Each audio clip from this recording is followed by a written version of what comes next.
Hey everybody, welcome to Common Christianity. My name's Asher and I'm joined by Aaron and Zach. And today we are Mhm. hey. And today we are going to be talking about like consumeristic Christianity, like America's religious marketplace. If you listen to our last episode, we kind of went all the way through to like around the second Great Awakening, dipped into some of the more modern stuff, a little bit of my own history and stuff like that. But really, we're going to be kind of starting at the Second Great Awakening and going up until maybe like as far as motif is concerned, like 2019-ish, kind of like pre-pandemic, and we're going to be doing that for a lot of different topics, kind of between now and the end of season two.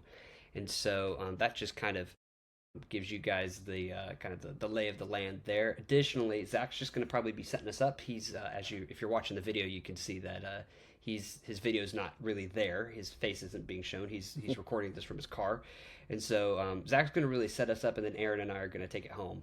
But before we get into everything, how are we all doing tonight? Not too bad. Just cranking away. Just cranking away. Tis a Monday. How about you, Zach? I'll let you know as soon as I'm done with this intro setup. Fair enough. Um, it God, people have been praying for brevity on my regard for years, and that prayer has yet to be answered. Um, so yeah. Anyway, so so Zach, set us up here real quick. Like, how did like America's religious marketplace? When we were talking through the season, this is the part where you're like, how did we like? How do you like? Why do you call this part of the church history as you've kind of laid it out? Why do you call it this, and how would you set up a discussion around it? Why have I called it the America's religious marketplace? Yeah, like why and like what's the history behind like that phrase, like to the conversation that you would think is wise to have here. Yeah. Well, the phrase American religious marketplace isn't original to me, as most things that I say about this topic. And I owe that a lot to the historians that I read and listen to. But as a concept, America has this really unique thing going on where we do something that hasn't ever really been done before in any kind of government or country prior. And that is, we set up a government that does not have an official religion. And yet, on the flip side, we also, as a country, have freedom of religion. So we don't enforce a specific religion from the top down. And we kind of have all these different people coming in from all over the world, and they have all their different expectations and baggages and things like that. So America creates this almost kind of like a laboratory, a place where a lot of experimentation can happen. um, and I don't, that's a loaded term. Experimentation can kind of raise your hackles because it may sound like, oh, we're just making stuff up as we go along. But nonetheless, if you look at America and its religious foundations and its conscious, and then you marry that to what we were talking about last week with the Second Great Awakening, you really begin to see that the religious impulse of human beings doesn't change. It never goes away. And America provides this place where we can kind of create whatever we want and no one's going to stop us, for better or for worse. And so we did, and we have, and we do. So we can trace a lot of the origin stories for a lot of the non-denominational churches that we see today. If we kind of work our way backwards, we see that oftentimes those churches come about from a number of reasons that include dissatisfaction with mainline denominations, or a specific theological emphasis that isn't being recognized in in a home church or another church situation. There's a lot of different reasons, but the simplistic answer from my perspective is consumerist Christianity takes hold in America because America gives you the choice of whether or not you want to have a religion at all. And when it comes to religion, that entrepreneurial spirit kind of can take over and create new denominations, create new church buildings. And anyway, I'll stop right there. See if that's helping kind of set up the conversation where you would like to see it go. What do you think? I mean, there's a lot that I mean, the first thing that came to my mind is like capitalistic Christianity.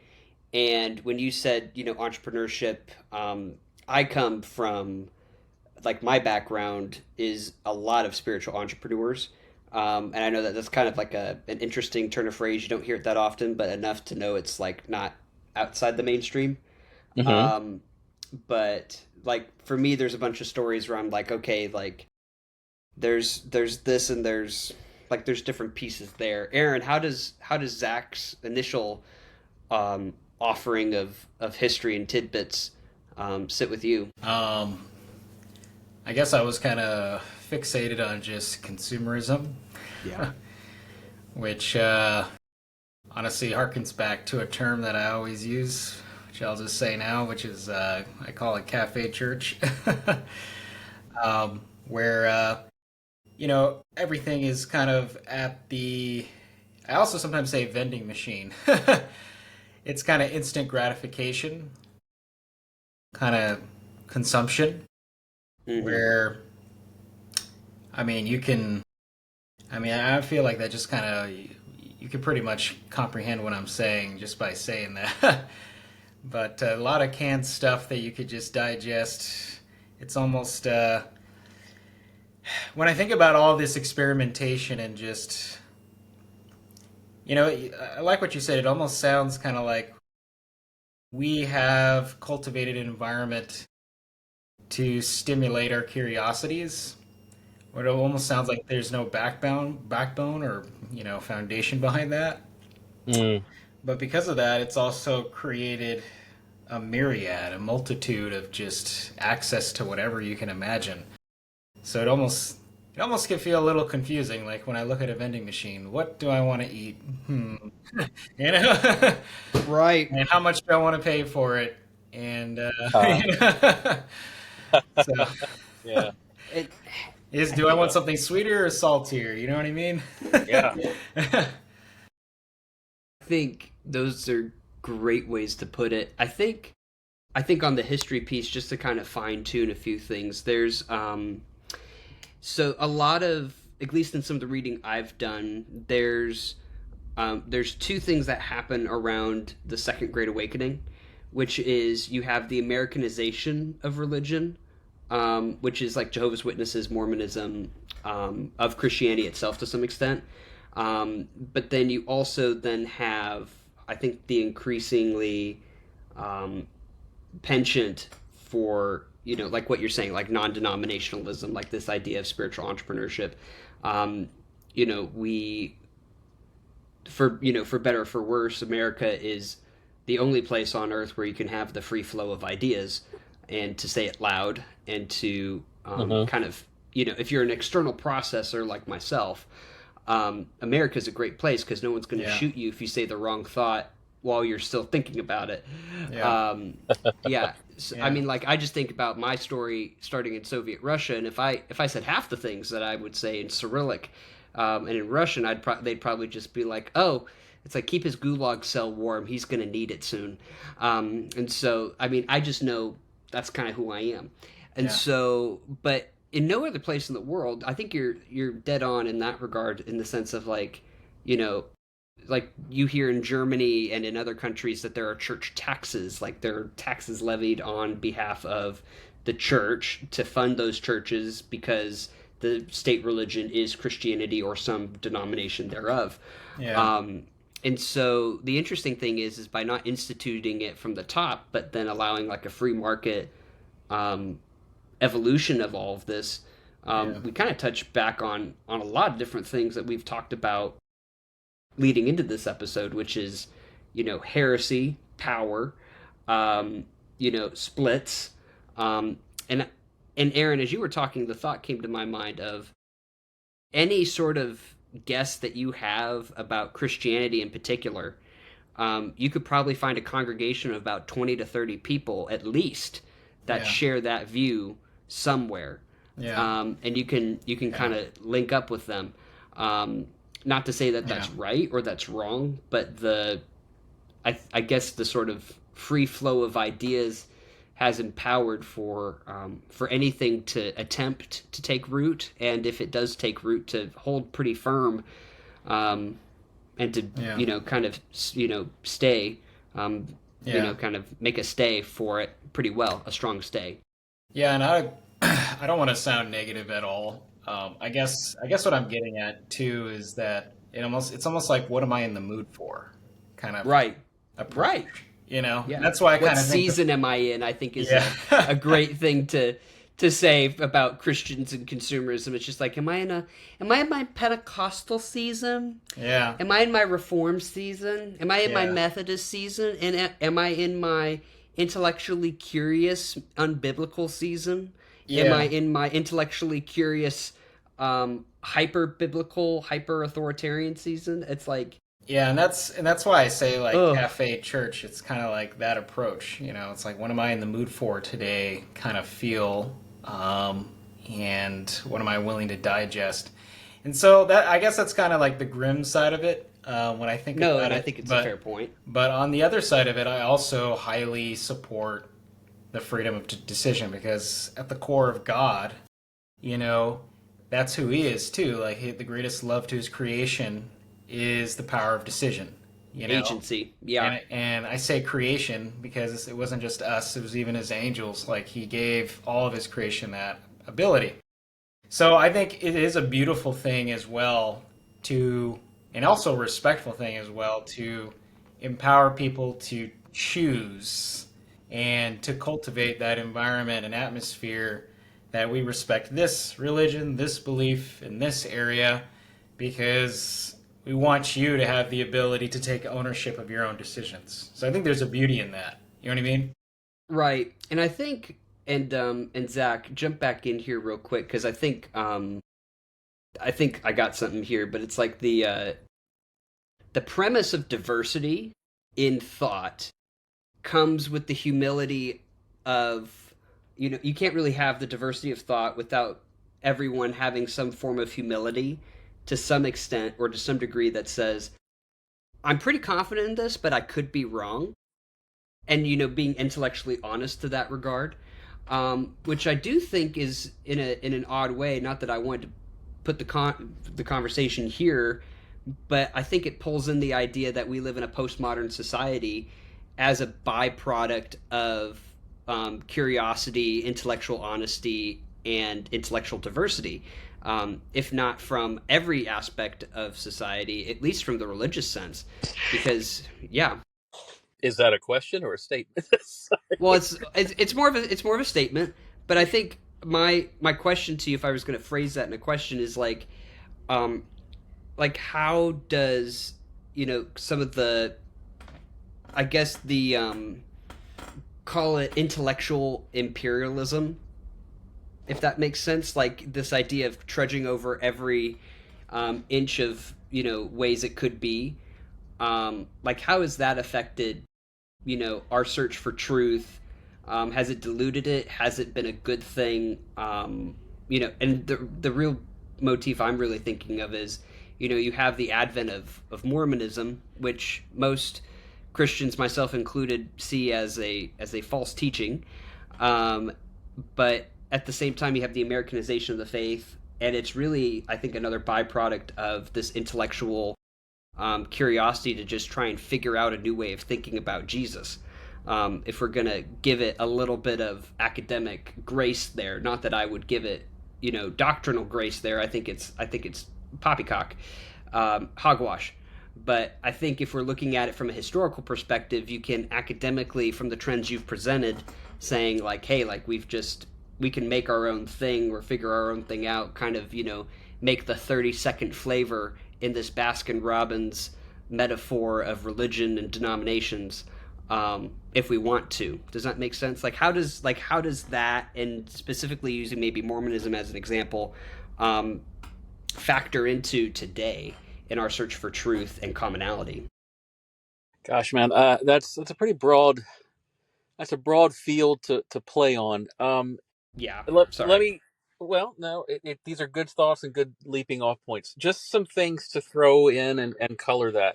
I think that a lot of the denominations that I see growing up, in the earlier parts of America's, when I say this, friends, what I mean is I'm talking about like the 1800s, right? And coming into the 1900s. When I look at that, what I'm seeing is that people are, we use the term intellectually curious, but I think that's a little bit of a red herring. I think what's going on is that people are having to reconcile a view of the world that does not necessarily comport to the faith that they have been told to believe. Hmm. So, a really good example of that. I'm a Christian in the 1800s. I hear that there's this thing called science, but science is basically doing nothing more than proving how God put together the world. And then this guy named Charles Darwin pops on the scene, and what he tells me is that there is a means by which, all this stuff kind of emerged, at least life emerged, and doesn't necessarily appeal to God. It just kind of says, hey, that's the way things are, and, evolution at the macro level, yada, yada, yada.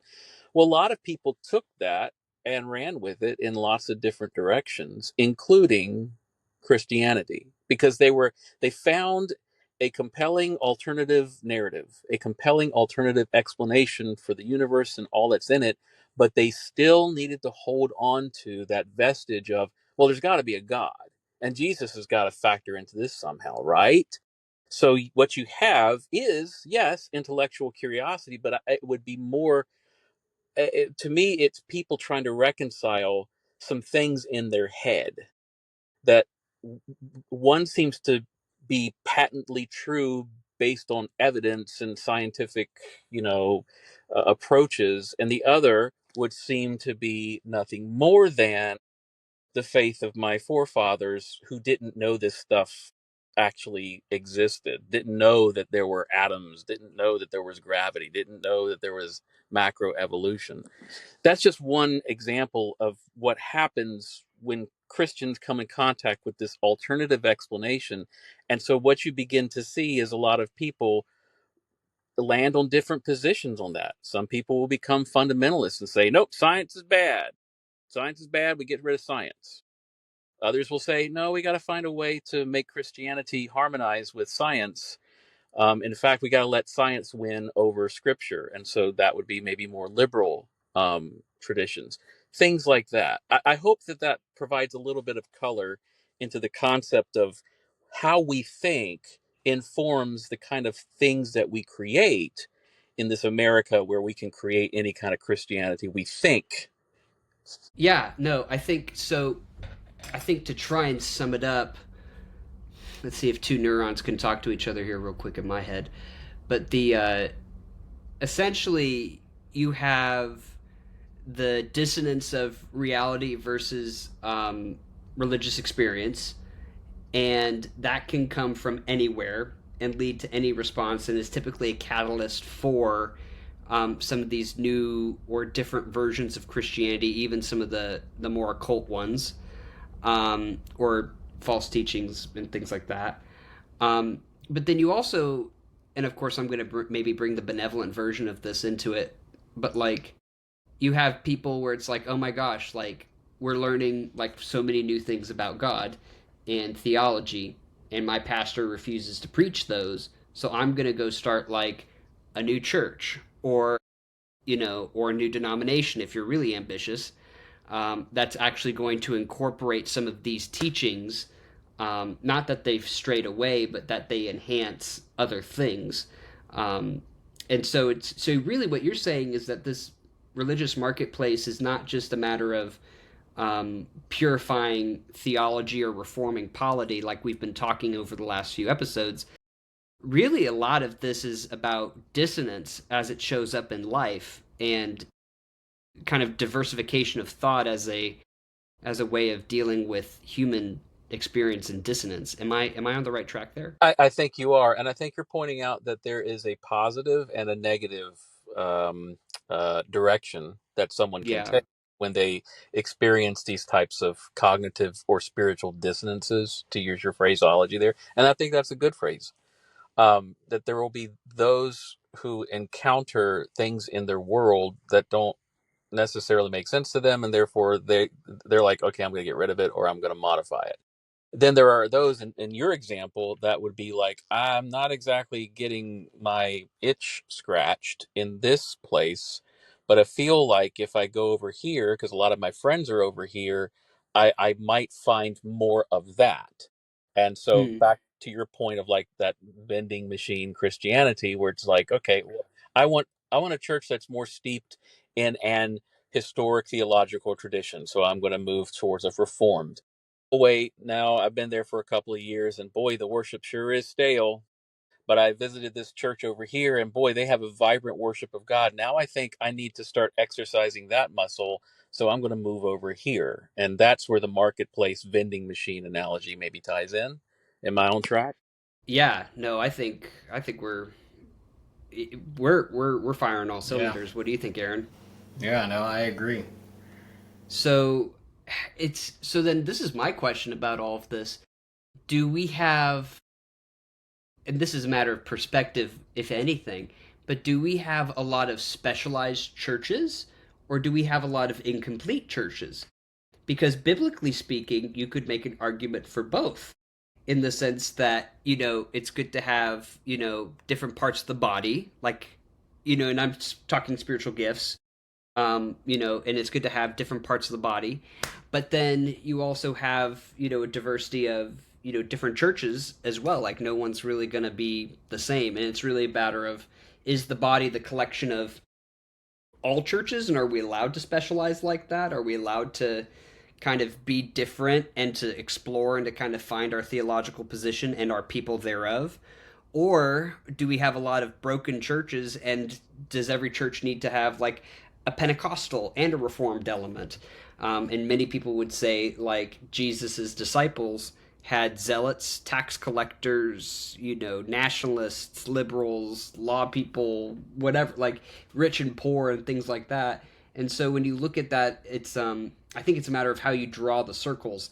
Does every church need to have like the Pentecostal prayer nut, and they're not really a nut, that's disrespectful, but like the Pentecostal, fella who's maybe the head of the prayer ministry, and then the pastor who is kind of more of like the reformed fellow right there?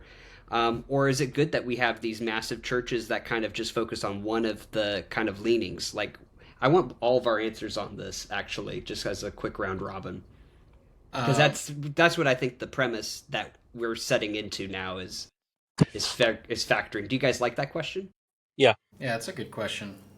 I think my answer is it's both because God I hate has. you. I hate you so much. I hate you. You're buying the cigars next time. My gosh. Sounds good. No, it's because God has created each one of us with our own diversity of gifts, individualities, but even like Christ knew that the apostles couldn't do this alone. He knew that each person, you know, had different abilities, different strengths, and you need community to do this together because he knew the commissioning of the church was not going to be possible alone. He's like, I'm the only one who can do that. But imparting this unto you guys, I know you can't do this alone. You're going to need each other in order to pull this together and to go out into the world and reach individuals, you know, where some might be capable of doing it more than the other. So I think about it because we're all broken. Every church is broken because people are broken. But if we all have humility, if we allow humility, which is kind of the common ground, then we can learn from each other, you know? And we can say, hey, instead of envy, where you envy someone's gifts, you say, you know what, this person's actually really strong in this area, and I can respect that. That's their strength. That's their gift. That's their ability. That's how God uses them for their purpose. And then my purpose and my gift, you know, God is, you know, whatever it might be, wisdom, prayer, whatever it might be, I should be grateful that he uses me in this area. And the other person would have to acknowledge the same thing, out of humility. But together, like you were talking about, is we create this body. We create this one.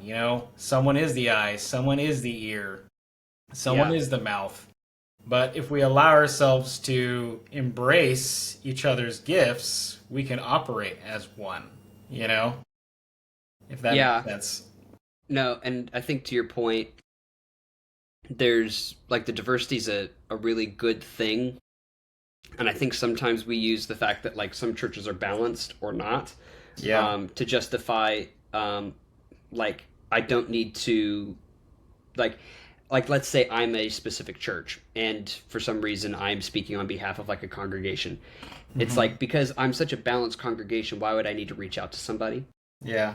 I also think if you are a specific specialized congregation, I Yeah. think there's maybe more reason to reach out, but I think at the same time it's like why it's like we love listening to music and we're ears.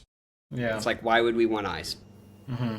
Yeah. You know? And so Exactly. um like to me like I hear and I see a lot of Christians being like, "Oh, like um and I don't want to mention any specific denomination here, but it's like I'm a very thoughtful denomination. Why do I need to have worship? I'm a very worshipful denomination. Why do I need to think through what I feel and what I hear from God? Yeah. I'm a very liturgical congregation. Why do we need spontaneity? I'm a very spontaneous type B congregation. Why would we need to have any sort of order? Like why would and it's one of those things where we take the heart like the differences apparently harsh or mellow, Yeah. Hmm. and people kind of go into their silos. Or if you are a well balanced congregation, it's a matter of like, well, we have a pretty good compost here, Yeah. and it's like we can just sort of do our thing and keep going. Yeah. But so for me, I think I'm hearing this and I'm just like, oh my gosh, like my ADD brain's just going like, I hear and I kind of get the sense of like these are all the arguments I've heard in my time working with churches and being a Christian as to why we don't prioritize expanding the circle, Yeah. um, and why we've given ourselves excuses to not do that. But anyway, that Yeah. was my 2 cents. Zach, And what's your response to that? What's your response to the question as well? As far as like, um, do you need churches like is the church like the broader thing and we can be specialized? Or do you think churches need to be balanced congregationally?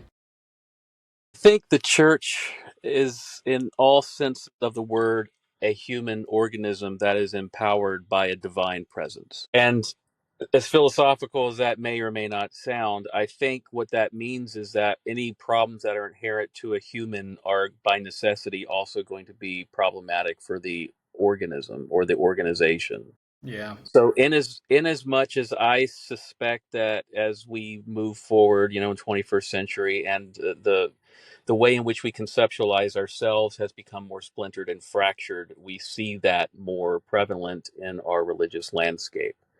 Hmm. Mm-hmm. And also that because we live in a land that allows us to worship however we want, we will sort ourselves if we're not aware of it. We will sort ourselves into groups of echo chambers that will fixate upon one particular facet of the body of Christ. I Hmm. think that is to the detriment of the church. I think the church it's a little bit like how Peter Pan, or the author of Peter Pan, explained the birth of fairies. The first baby laughed and it shattered into 1,000 pieces, and that was the birth of fairies. That's kind of like we had a unified church concept from the beginning, but Hmm. as we moved forward, our conceptualizations of power, authority, our relationship with the world, our philosophies, whatever, broke into the way in which we saw things, Hmm. and we inevitably found ourselves torn in two. Yeah. So we fixate upon that. We categorize those, and we say that church over there has a really wonderful mission. That one over there has a really good children's ministry. That one over there. But if you try to go find one, is like, well, does it tick all the boxes? Does it have all of those things at once? If you're in the Catholic Church, they would say, yeah, of course, it's us. We're the ones. But then if you're a Protestant, you're like, well, yeah, but the thing is, when you guys were there, you're kind of heavy-handed on it, and we're not sure if we want to try that again. And so now we're stuck in this place where we find ourselves kind of circling the drain. Yeah. I don't mean that in the pejorative sense of Christ's prayer for unity. So back to what Aaron said, yeah, it's both and it depends, and it's a horrible thing. That's absolutely true. That at least in this time in America, we will continue to split. We will continue to find different denominational expressions. I think it's ironic. I hear less of denominations joining together. I hear more of new churches being created. I think that's telling. And I don't think that there's going to be any real unity among Christians until we have a common enemy and we agree upon that. Mm. And I mean I that like from that. like an existential enemy, not just, oh, yeah, the devil's our enemy and demons. And no, but if you put an existential crisis in the midst of our deal, Yeah. and then the church is going to all of a sudden like start sorting through some of these denominational brouhahas real quick and figure out what's primary and what's secondary and what's tertiary. But until that happens, we'll just continue to do this and have a lot of fun at it. How's that? I like that you said that because it's amazing what happens when people rally together. When all of a sudden there's just like, terror amongst us, devastation. Like, let's just say a war all of a sudden took place in the country, then everybody's like links arms and works together to Rally around the flag do effect. whatever we can. Yeah, I think that's a good call out. Yeah. I Um, think. No, you go, Aaron. You and go. well, I also just had like another additive. I was thinking about. Actually, I was talking to a friend about this the other day. This is very theoretical, at least the resolve of it. But we were questioning like when Adam, since Adam was created after God's image, since man was created after God's image, before Eve came into the picture, did Adam have the comprehension of a woman's mind? But until God took her out of him, created woman out of man, did he kind of lose that ability? And the reason why I'm saying that is because we were talking about unity of a man and woman, why we need each other. It's like one has strengths in the other, and the other has strengths in the other, but together, when they operate as one, they both need different perspectives, different views in a marriage. Cue the theme for the Avengers. Yeah. And so, not to say that that's true, we were like, man, before that even happened, did he have both perspectives, which is kind of interesting. But when God split him in two, it wasn't a negative thing. Like he wanted him to have a partner because at that time it was still a very good thing before the fall. But that was like the first demonstration of unity and like working together with a husband and wife, using the most primitive example, a husband and wife, and in today's world, we all fail, but we can, if you believe in marriage, we can earnestly see the beauty of marriage and how it works, when both sides show humility and respect each other's strengths. It becomes a very powerful, unstoppable force Mm-hmm. as a team, as a unit, as a partnership. So, Hmm.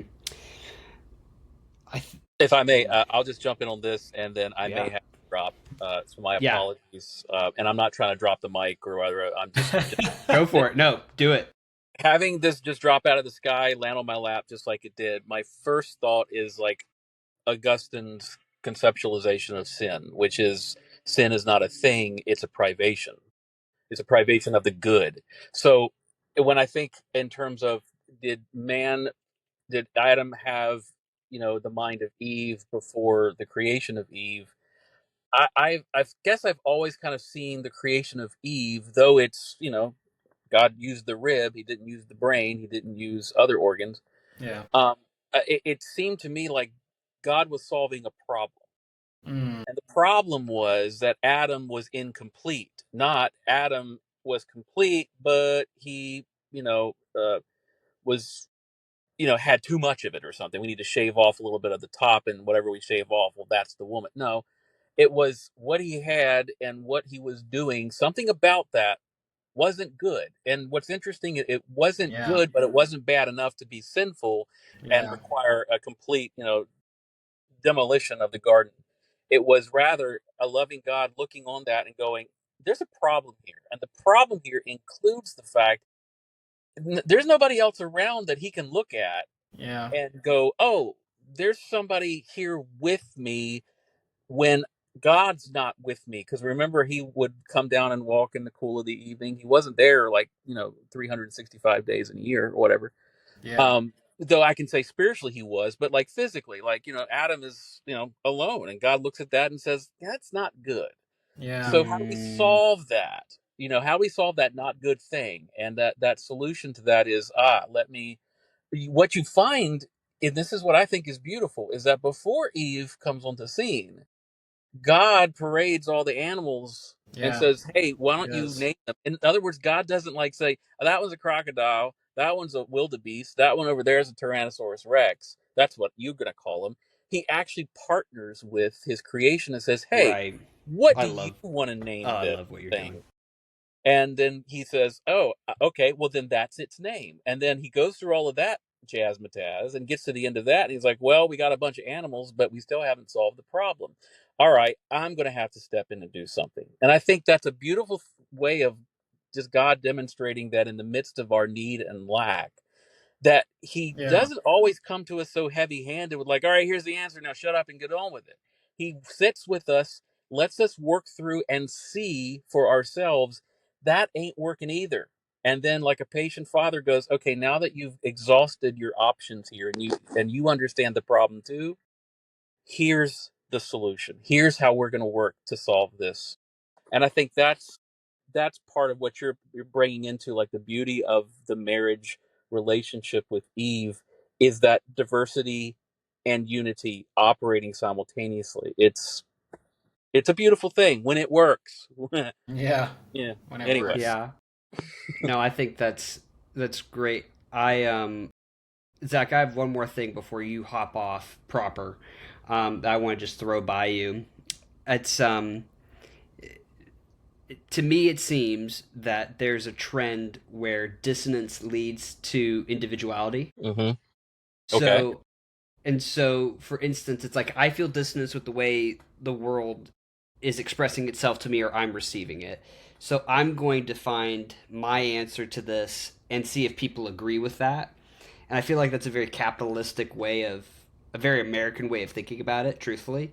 It's not like I'm going to submit my perception to something else or to, common cause. It's a matter of I'm going to, lean on my own understanding and see if anyone else has the same guess as I do. And if they don't, I'm going to kind of start my own thing or do whatever. Um, and I think the interesting thing is that because America is so individualistic, I think that becomes sort of like a moment of syncretism culturally. I think with how we're developing some of these new denominations and doing that. But I also think what you both have brought up is very interesting. It's that the ability to humbly submit to um, to anything is a what do you call it, like the ability to submit to, like, I may have my thought, but Jesus is more important. It's like that's like a tertiary, quaternary, secondary issue. It's like I agree on, like, I'm going to submit to this, but I'm extrapolating differently from other people. And I think what we're talking about is diversity of thought, but concession to, which is unity in a nutshell, but concession to what everybody agrees on, Nicene Christianity to some extent. Um, and so I guess my question to you is this before we jump off. Do you think that, um, like, personal dissonance as it occurs in life, leading to individuality, is inherently good or inherently bad? And I know it's a black and white thing, or like, how does, because that's a trend I'm seeing in this conversation as we keep talking about this. It's like people experience dissonance or some confusion. They're trying to explain the world, and so they go into their individualism to create a definition as opposed to anywhere else, especially here in America. Well, I think that, you're going to hate this answer. It depends. And it depends. First of all, I have a built-in suspicion, as most people did or do, with innovation within a Christian context. If I find Yeah. myself in the midst of something that's being created and it doesn't have its moorings in Scripture and the attributes of God and who Jesus actually is, then I find myself like, oh shoot, I'm in a cult, and I didn't realize it. So that's a real danger. Now, is there a positive example of where somebody came across this dissonance, they experienced it, they're like, I can't square the circle here, and so I'm going to have to shoot off and create my own thing? I think that example would be Protestantism, right? But Protestantism wouldn't see itself in terms of a creative act. It would rather see itself as a restorative act. That's the key part, depending on who you ask, right? So a Catholic says you're innovating, but the Protestant says, no, I'm not. I'm reforming. I'm going back. I'm restoring that which we lost. So that's why I say it depends on who you ask. Who has the perspective of the dissonance? Who has the perspective of you creating a new thing? But I'd say in general, I'm suspicious of new whenever I see it being applied to issues of faith, congregations and churches. I mean, we're not talking about like the gospel expanding and churches building new churches because they need to fill seats. They have more people. That's a good problem to have. But if we're talking about like the dissonances that are like, well, I don't know how homosexuality and the Bible comport any longer, I'm going to have to find a way to square those two circles. That I think is where we can run into some real problems. Yeah. No, I think that's fair. And I think the entire idea of like I see this dueling idealisms, difference in perspective, um, probably inferred by some form of hurt that was determined by some form of liturgy or the way that we approach God, whether that's personal or professional opinion, um, is to be seen. Um, I do think it's very interesting you bring up the idea of a cult, and I think the biggest issue is cult of personality within the church today. I think we don't platform bad theology. I think we platform bad people, claiming that they have the theology. I think that's the most common thing. But then you also have this non-denominational question, and I think that's where Aaron and I will kind of go next after Okay. we jump off the call. But All it's right. just this entire idea of like is non-denominationalism like this shadow, kind of like start your own cult kind of thing, or is it actually like a shadow, like unity movement, where you see people from all these different walks of faith coming around, the basics and having the rich discussions? Because I could make an argument for both based on my experience in church over the I last. could too. Have fun Yeah, with that. Love you yeah. guys. See ya. Blessings, Zach. Thanks for Take help. care. Thanks. So then I have to do the rude thing and kick him off. Mute him. People.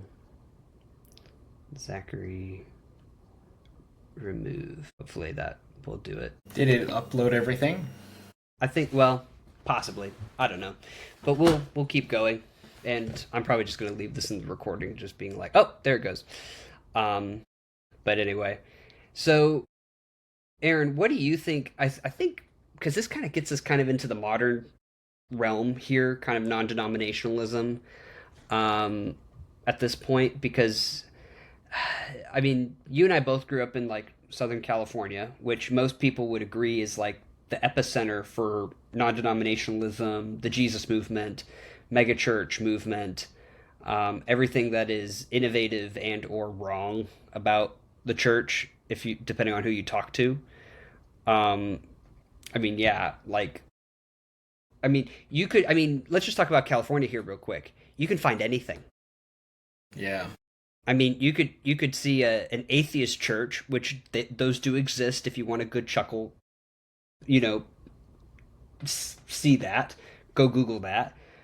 You could see an atheist church next to a Buddhist temple, next to a Christian church, next to another Christian church that was a part of the old Christian church, but said we're actually a different denomination now because we don't like the new pastor there anymore.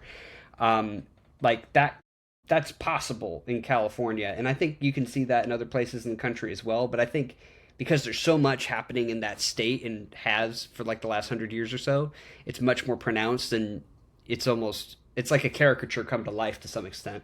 Mm. But where do you what's been your experience with like non-denominationalism, this idea of like independent churches?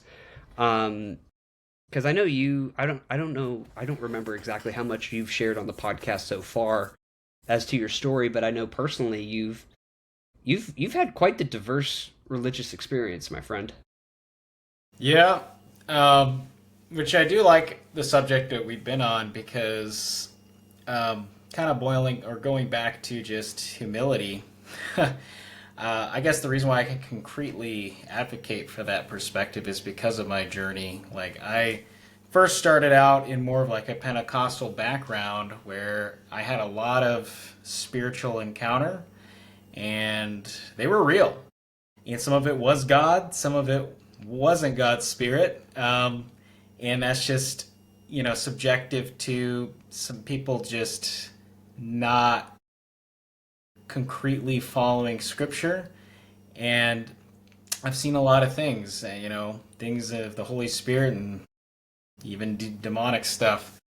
And so, and if I speak to it in my own testimony, like God brought me through these things to help me see different perspectives. And after walking in that journey, I shifted over to a Baptist church, and I learned the word. And that was something God told me personally. He's like, you need to learn the word more so you have a better foundation to identify things that are of me, that are not of me, and to be grounded in the truth.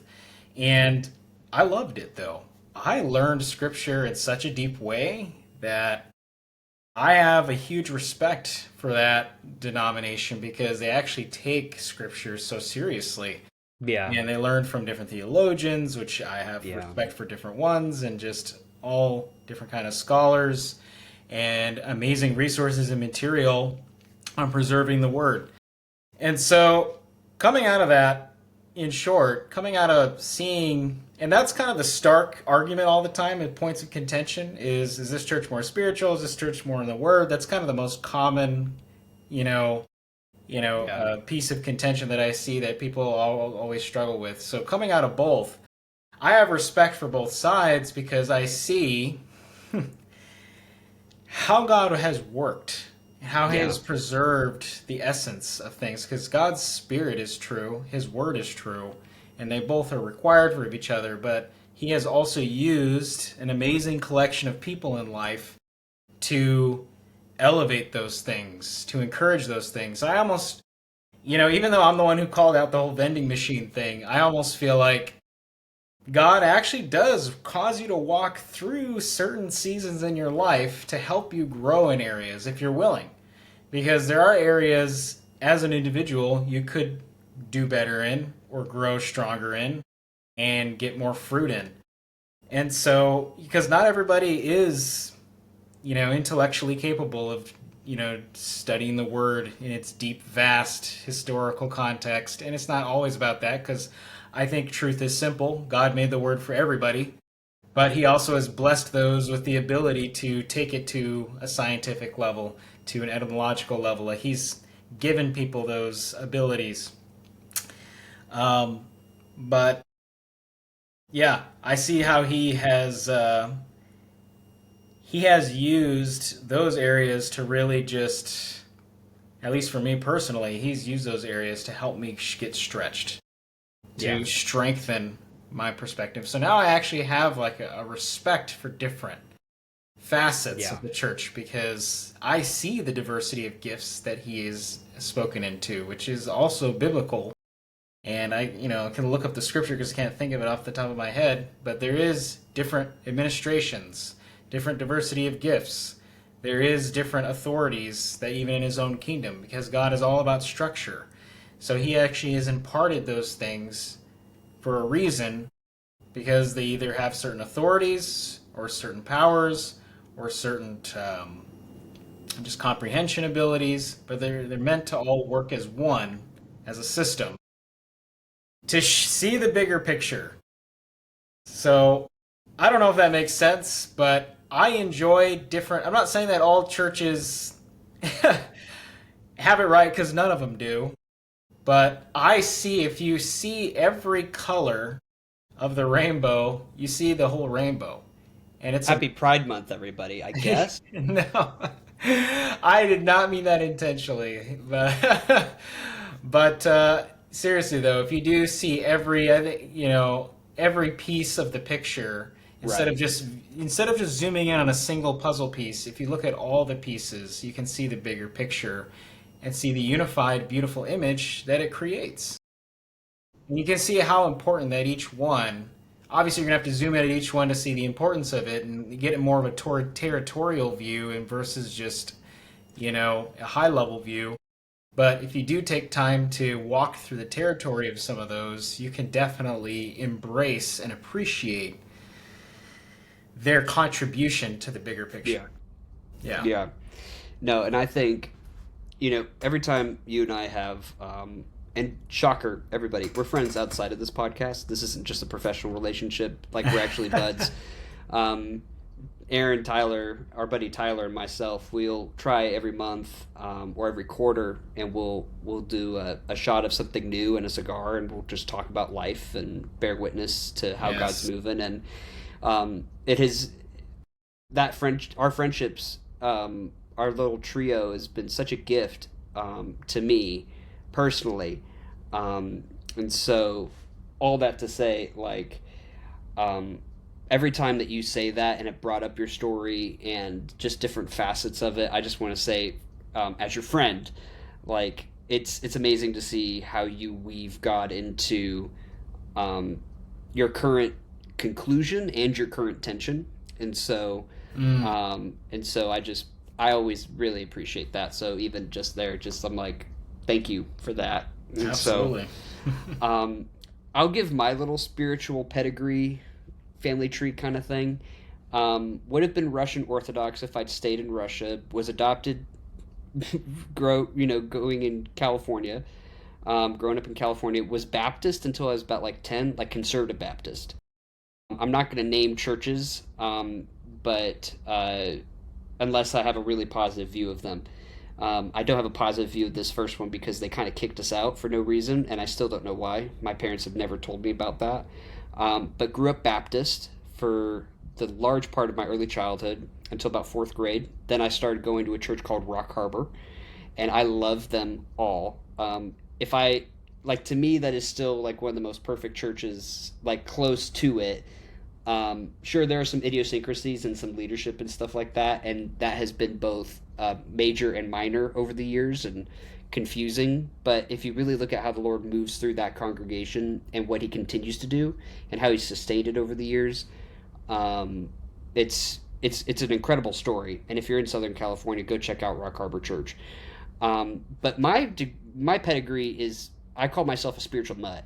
Like, I'm not like I'm not like Aaron, where it's like I go Pentecostal Reformed Baptist, where it's kind of like this nice little crossbreed to some extent, and you get somebody that is sensible on both sides. Like, you're talking about a conservative Baptist that became a semi-Pentecostal Anglican non-denom, that then became indoctrinated to some Lutheranism because I went to Lutheran high school.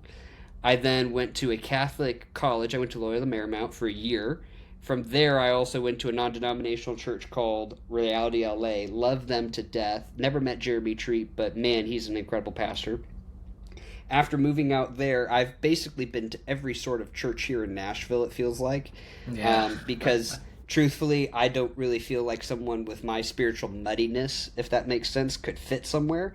Hmm. I did have some stints at Christ Presbyterian, loved them to death.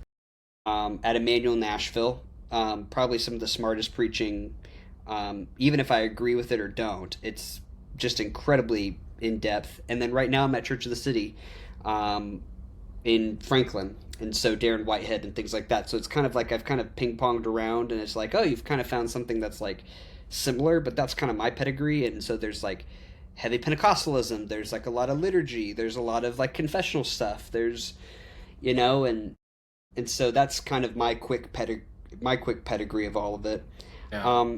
And I really didn't know why I was such a theologically confused person until the Lord called me to do what I do, which Yeah. is do marketing for churches. Yeah. And then it all made sense. And it was a guy, a friend of mine, named Nate. Aaron's met Nate, um, but Nate was like, I think based on what you're doing in your story, it's clear that you've been prepared for this. And Yeah. this is at the beginning of my business. Yeah. And so it's like my perspective on all of this and stuff like that is like I don't know why we can't get along. Yeah. Like for me, that's my biggest question. Like that's the reason I'm doing this podcast. It's like what like can't we just agree on like the basics and not be mean about the secondary tertiary stuff? Like um and granted, when you get to the whole adult baptism, infant baptism thing, that's a very big thing because that has to do with the authority of agency and Yeah. when that agency is acted upon. Mhm. I personally believe that you need to kind of be of the age of accountability to choose salvation at that point. Yeah. Like that's my personal conviction. I don't think, infant baptism holds as much weight. I think it's a beautiful child dedication ritual, but it's nothing more than that. I think the child, themselves has to grow up, pursue God, find God, be found by God, and then choose to respond to God if they want to. Because then, because it's like we choose God and God Yeah. chooses us. We respond like God so loved the world that he gave his only son that whoever believes in him shall not perish but have eternal life. God's already done all this stuff. We're responding to that. Mhm.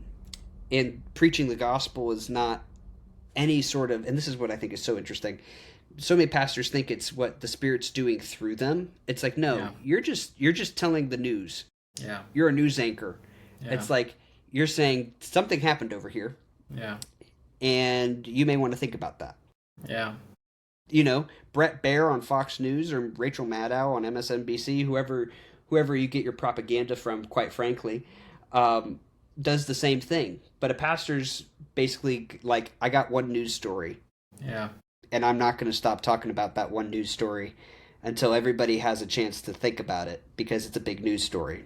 And Yeah. it's the fact that someone took your place to pay the price you never could so that Yeah. you could step into the eternity you could never earn. Yeah. And that's it. But like my whole philosophy with like doing work with multiple different churches, I've worked with Methodist, Baptist, Reformed, Unreformed. I want to work with every flavor of Christian, quite frankly, not just from a financial perspective, but from a purely like relational, emotional, Yeah. intellectual perspective as well. Um, Mhm. and I don't know why we can't get along. Yeah. And it's just so funny. Like everyone, there are some churches I work with where if I told other churches I work with them, I'd probably lose business with one or both of those churches. Yeah. And that shocks me. And that shocks me. And I'm like, do you at least have like a little bit of grace for greed where it's like this might be a money situation, not like a personal like salvation decision. Yeah. This might be because the person or the team there is really nice, and I may not agree with all their theology, but they do good business, and they've asked me for help, and I want to be a good human, and it's an Yeah. opportunity, and I got to put bread on my table. And so it's Yeah. and so it's like for me, like I mean, the whole reason for this podcast is like why can't we get along? Like where did we become so divided? And I'll say this: there are some denominations that are feistier than others, and I think that's the nice way to put it. Yeah. Feisty. And there was a minister of, I'll never forget this, but there was like a minister friend of mine, family friend, and I was just telling him, I'm like, oh man, like a specific client set in a specific denomination just wasn't treating me well, and I just needed a place to vent. And so then I'm like saying all of this, and I kind of, through the Zoom call, see like a tear go down his eye. I'm like, what's going on? And he's Mhm. like, I just got berated by a pastor in my local area of that same denomination because I'm my denomination. Mm. And like, Tony, one of the best people in the world. I love him to death. Hilarious man. But it's like, imagine if you put Robin Williams and Tim Keller together. Mm. That's who he is, truthfully. Like, sharpest wit, deepest thoughts, and he can fire them off. But I just think to myself, I'm just like, that's not good. I'm like, we don't need clergy, having catfights, over coffee or tea, or being like, well, you're theologically wrong. It's just like, have you considered this? It's like, are we just being combative, or are we being curious? And so it's like, I think that's some of my grief as well, and I'm just sort of venting at that point. But my whole view is like, I'll work with anybody who agrees with Nicene Christianity for the most part. Like, even if you don't agree with, well, it has to be kind of Nicene. Like, non-Nicene is kind of where you get kind of like off base a little bit. But like, if an Orthodox church came up to me and was just like, oh my gosh, like, Asher, we'd love to employ some of your tactics and strategies for reaching our people. I'd love to work with, those people as much as I would be perfectly fine with working with people who might be a little bit more, lenient or exploratory theologically on the LGBTQ issue. Not that I agree with it. Not that I want to be like a part of like a really pro, heresy church. But I do think there's a line where you can get pretty close to it, where it's like, we want to make space for these people without condoning their sin. Or if we do condone it, it's within a very specific context. Yeah. And I'm just like, I can get behind that, But here's the thing: me saying that right now, that I'm even willing to it, it's just like, I don't know if some of my more conservative clients are going to be like, well, he's a heretic. I'm like, no. I'm like, I just know, like, what I feel called to accommodate. I have my line. Yeah. And I also know that, if I'm really thinking bigger picture here, and I'm sorry, I just sort of went off on a rant, but bigger picture here too, it's just like, if you don't have the people that are reaching the people you refuse to reach. Yeah, come on. If you don't have those people doing that work, your church might also be at risk of not growing. Exactly, my man. Exactly. Because it's like, okay, this is going to go back to cafe churches and non-denominationalism. Seeker-sensitive movement. Let's just throw it out there. A lot of really thoughtful people hate the seeker-sensitive movement. One of the best seeker-sensitive preachers was Tim Keller, and he's considered an intellectual giant. Probably a modern-day Augustine by some standards, if you really wanted to scale it up. Yeah. Like, how do you make Christianity approachable in a place like New York City that will eat your soul alive before it says good morning? Truthfully. And he did it. Like, the Spirit of God worked through him in such a way where he did it. Exactly. Where he was the vessel for that innovation. And you get what I'm saying? Like, it's like, how do you, like, the seeker-sensitive movement, and like, if you don't have those people that are like wanting to put their ear to the ground and be like, we want to reach people that we can't like traditionally reach. We all lose. We all lose. And if you have the people that, if you don't have the Reformed folk or the really, like, scripturally serious people, we don't have the ability to stay tied to the tradition that matters. And like, we need both. But but like, these two ends fight with each other a ton. And then you have like the spiritual depth people that fight with each other a ton, and then like all these other issues. And I'm just like, you do realize that's like, that may not be the tactic that's been assigned to you. But the tactic that they've been assigned, if their soul and their individualism and in the marketplace of ideas says like, no, that's not the Christianity that that I feel called to respond through. Then I can go over to this other church and we're still all friends. I don't know why these church leaders get all petty, because it's like, well, we get all these new people and then they leave. When they start getting thoughtful or asking big questions. Or then you have like, these really, thoughtful churches, and they're like, well, we got the intellectuals, but then they started having an emotional moment and then they went to the Pentecostal place. And then they're just like, I guess they weren't smart at all after all. And I'm just like, what are you saying? saying. You know what I'm saying? I'm like, I am Yeah. a mutt. It's like I can sit with the Reform guy, a Presbyterian, a Baptist. I've had meetings with all of those, Yeah. and I'm perfectly, I can hang. Does that make sense? Same with the Yeah. Pentecostals, But it's like if you put all of them together, like I can tell you this, if you put all of my clients into one room together, I'm pretty sure that they would either kick one or two of them out, or that they would all decide to just sort of squabble. Like Yeah. I have no confidence in their ability to be civil. I've like in all of them all together. Now you take a couple of them out because they mostly it's bridgeable gaps. Yeah, like I think that'll be great. But I can think of like a couple that would be like, oh, like because you're in the same room with me, one of us has to leave, and I'm just like, anyway. I Yeah. just if you're listening to the podcast, I just put my fist against my collar, and I'm just like this. I'm done. Like like the pettiness is just off the charts sometimes. But Yeah. And that it's Aaron, how do you want to? I just vomited. I'm sorry. no, I mean there's a lot of thoughts, but um I think one thing to many things to kind of recognize is, do you see what God's doing? Like, Yeah. he is using each one of those diverse groups for a reason. And really he uses each one of them to get people to come back to the constant. And the Right. constant is Christ between all those denominations. Right.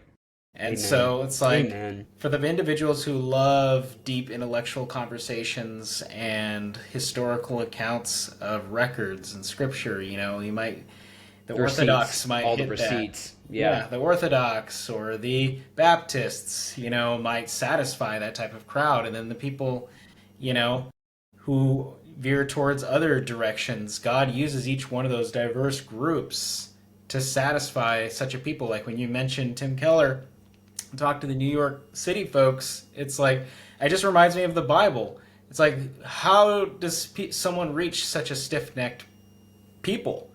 But God uses certain people to go reach those people. He's still doing that today. He's like, Yeah. how do you even reach people in New York? Well, I have a man who can do this, who's going to be capable operating in that and reach such a people, which is, you've seen in the Bible many times. Like, God sends prophets Moses. Yeah. and men and people and even prophetess, women, to different individuals to call them out, to speak certain words, to say Yeah. certain things. And that's so important because God knows. He knows that there's certain things that will unlock in certain people. And so he uses the gifts of others to unlock the hardness of others, Yeah. And it's such a beautiful, Pastor Aaron. it's a So good. it's just such a beautiful thing to witness. And so you talking about your history, it's like God is even using you. Like, he has Yeah. used the collection of your experiences and encounters with different churches to do the work of God's kingdom that you're doing now, that is uniting different perspectives into one. And you're actually, and I'm sure he's gonna grow that even further. Like, I don't even know where I that's hope. gonna go. Like, we don't even Yeah. know what it is yet, how it's gonna operate. But Yeah. like, the construct of this podcast is the basis of common Christianity. Like, what is our common ground? And we constantly refer back to that it's Christ. Like, if you look at the Right. line between all the denominations, it is Christ. But everyone has their own, upbringing, understanding, feelings towards things. Church And- hurt. I think we could factor into that as well. Yeah, and church hurt. But really, the only way to get past that, like you keep saying, is like, how do we actually can't we just get along? And I think it circles back to earlier. It's just like humility. But what does that mean? It means that even if you disagree with some of the person's theologies and the way they're projecting, even if they had a message one Sunday that you just did not like, or podcast, whatever it is, Right. there is some piece of information that you can extract that actually will shape you, that will actually transform you. And if you can get past your bitterness, if you could just say, you know what, I may not agree with certain parts of what they're saying, but there is something to be learned here. There is something to be digested Yeah. here. And that's, to me, that is the basis of maturity when Yeah. engaging with relationships with people. Right. It's like, even if I have a disagreement with you, if I can disagree with you and still have a relationship with you, that shows maturity. It's like, look, Right. I can see the other beautiful parts of your character and the attributes you possess that are good, and I want to hold on to those because those actually feed me in the ways that I've never experienced before. Those other areas, maybe not so much, but I Yeah. definitely feel that from you. And so, but you use an example of certain people, if certain denominations were in a room together and they would either Yeah. bicker or kick each other out. That is the opposite of what I'm talking about. It's like Yeah. you're not opening your mind, you're staying in a box. And I think it's so Right. important, like your background and even my background, when you have the open mindedness to see the other sides, you're going to have the capacity to embrace people and accept them for who they are, even if you can't fully understand it yet. And that is how God works. No, That's for how sure. Christ works. He accepts us Yeah. all, even if he doesn't agree with everything that we do. He accepts every part of us and Right. uses us still, which is crazy to think about. Yeah. You know? And yeah, I'm just looking at the clock just to be mindful for stuff. We always usually try to cut our off around 8:30ish, 8:45 if we're really in a good chat. A couple of things that come to mind. I think common lay people are much more willing to be reasonable and intellectually curious than some of the leadership. Across denominations, I think the higher up you get, the more narrow-minded you get. Um, and That could be true, yeah. I think that that's a sad thing. I also think this is why I love non-denominational churches, especially churches like Rock Harbor, because you have people that are ex-Pentecostal, ex-Baptist, ex-Methodist, ex-whatever, and it's not a matter of um, like, oh, like one of us has to win out. It's not a jungle. It's one of those things where it's like, no, it's like we're all here because we believe in Jesus, and maybe the teaching's a little bit more, seeker sensitive at Rock Harbor, or it's maybe, um, there's depth, but then there's also like the easy stuff and the basics, not like the secondary, tertiary stuff, like just the basics, like Yeah. getting people in the door. Um, and then you have like these life group settings, and I know I've had this at Rock Harbor, and I know my parents have, but it's like you're not seeing people talk to each other by proxy. You're actually seeing traditions talk to each other and sit with each other Yeah. and say, well, I grew up with this, and this is how I respond to God, and this is how I do this, and this is how I do that. And then it's like, well, that doesn't really sit well with me because of this, but it's like you can do that. Like I've heard so many conversations about people in non-denominational settings finding unity more so than if we were in like any specific tradition, which is why when I really think about like non-denominationalism as a thing, I actually think it's an incredible gift to the church, because I think via going through the denominationalism process, like going from Nicene Christianity to Orthodox Catholicism, you kind of go out, and then it's like all kind of like you see this giant funnel at the very end of it, and Yeah. people are kind of dripping down, and it's just like, but who's at the center of this? And so non-denominationalism looks like this kind of like bowl or funnel that's catching everybody that's falling through the cracks, or that's becoming disillusioned, or that's just getting pulled down by it all. Yeah. And so for me, there's all like, to me, I see that as kind of the metaphor, and I think non-denominationalism is a great gift there. And I just want to, I Yeah. think, let me wrap up with this, and I think we can riff off of this for the last little while if we want to. But I think this idea of like dissonance, individuality, the creation of new churches and new denominations, um, it all has to do, and I think even just like this whole division thing, there's this, I think this crippling question that it comes down to, and it's a very religious question that we don't find a lot of grace in, but it's how do I respond to God? Yeah. And it's not just how do I respond to God, but do I have the right idea of God? Yeah. And I think if we sum up every division, it's a matter of you have the wrong idea of God, therefore the wrong response, therefore you're a heretic, therefore you're going to hell. Have a nice day. Or you have the more benevolent thing where it's like, I think you have the right idea, but this is a new expression. you know? Yeah. And I think I just opened up more of a can of worms than I thought. Yeah. Um, but those I think are the two big questions as to why we see all of this diversification in the marketplace, for good Yeah. or for better or for worse. Like, how do you close this out, Aaron? What do you think? I'm really glad that you said that because I feel like this, the Lord just gave me. This is why you need to open your mind because you will find a piece of who God is in each diversity of the groups, and you will Yeah. actually get to witness Him Oh, even more yes. in a way you've never Yes. seen before.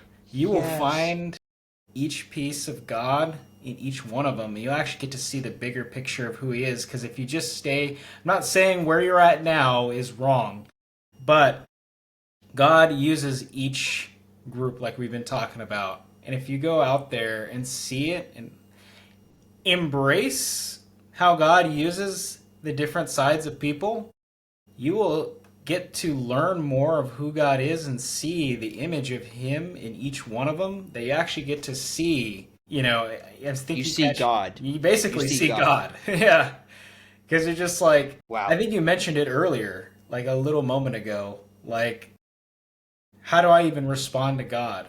Like, how do Yeah. I even have the picture of God? Well, see, that's where it starts. If you actually Right. go witness God in each one of the groups, you will get to see who He really is Right. and how He Mm. operates. That almost makes me feel like we've seen God more than other people may have, which is arrogant to say. But it's like I can say this, it's like I've seen the like I grew I up don't. Baptist, like I grew up Baptist, I've seen Lutherans, I've seen Pentecostals, like I can tell you I've never known the kindness of God more than when I was with my Methodists, when I've been with Methodist folk. Like I think they know the kindness, they know how to express and embody the kindness of the Lord better than anybody, better than any non-denominational person either. Yeah, You and know, but I it's don't like know I if wouldn't have been able to figure all that out without jumping around and figuring it out, which is weird because now we criticize exactly. consumerism and now it becomes this net positive. Like Yeah. what are we doing? Well, we'll see. Did we just undo the episode? What? Well, it's because you just validated why curiosity is so important. You need to be curious. If you just see it one way, you're not going to see the other ways. But when you actually go out there and ask the questions, it gives you the respect and value in yourself to come up with the decision. Now that I've gathered all this information, I can actually make an informed decision, an educated decision on who God is and where everything resides. And so I don't think it's arrogant to say that we have like a quote unquote stronger connection to the Lord, but it's more like because of what I've walked through, I can't Mm, deny what I've experienced and what I've witnessed and what I've been educated on, that I have been able to concretely and strongly stand on what I believe in now because of the perspective I've gained. this is the this is exactly why I started this podcast to get Aaron on mic with moments like that. But no, so it's like I just so then so then consumerism becomes a very thin line between selfishness and self-discovery. Yeah. And it's not just a matter of like discover like being like what can I get out of this, but it's a matter of finding, which is odd, but it's like you're looking for how you align with God. Yeah. And that's kind of the own perspective that I was kind of getting at. It's like when I first said it, I'm like, it's not that I'm trying to be negative, but if you stay on one side of it, then yeah, you're just consuming and consuming and consuming. But if you actually allow yourself to see the different perspectives and be humble enough to approach it with an understanding that you don't understand, that causes you to just to witness things and experience things Yeah. that you've never experienced before, and that's okay, you know, if you allow it to be. And so, Right. yeah. Hmm. No, and that, and I I just think and I it's and yeah. I'm sorry, I was gonna say that that's why when I mentioned earlier too is that it's actually good that they give us the power of decision because that's who God is, because that gives you the ability, again, to take ownership of your own decisions, but it's also giving people the respect to figure things out on their own, which is such a powerful, empowering thought that God gives us that. And when a country gives you that, it is extremely empowering that you don't even Right. know what you're capable of deciding, or you don't even know that you have this authority to decide whatever you want, but you need to go out there and figure it out. If you don't, it's like you're actually missing out on the capability of your personhood and your, the strengths that you can possess. If you don't stretch them, then you're not actually never going to know. So I think it's a missed opportunity if you're not going out there to excavate different perspectives when you live in a place, if you are in this country or a country that supports it. It's a missed opportunity to not go learn those things when you can, because it's going Right. to open your mind into a Yeah. perspective that transcends anything you can imagine, Yeah. Anyway, I can go on about it forever. You're good. I'm going to wrap up with a story that's a testimony from a friend of mine because I think this. I want to just say two things. I think, in the context of Christians to other versions of Christianity that are Nicene, Yeah. if you, and I'm just going to use a couple of examples. Um, if you're a Catholic, go to a Pentecostal church just one time. Just try it. Yeah. If you're Pentecostal, go experience the Latin Mass. If you're a Baptist, um, do something that's not Baptist. If you're Methodist, do something that's not Methodist. Like, get out of your bubble and experience how the Lord moves through different communities and different people. Because I know Yes. that um, I have been blessed by it, whether it's been geographically different or denominationally different. Some of my favorite church services I've ever been to were in places that were unfamiliar because I was in Schenectady, New York. I was in Kansas for a few church services that were just incredibly sweet. Um, Even time in Lubbock, Texas.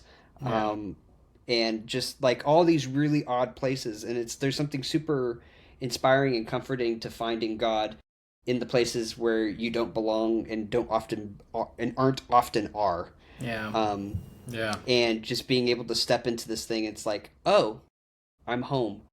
And it has nothing to do with the denomination. It has everything to do with the person of Christ embodying that liturgy, whatever it might be.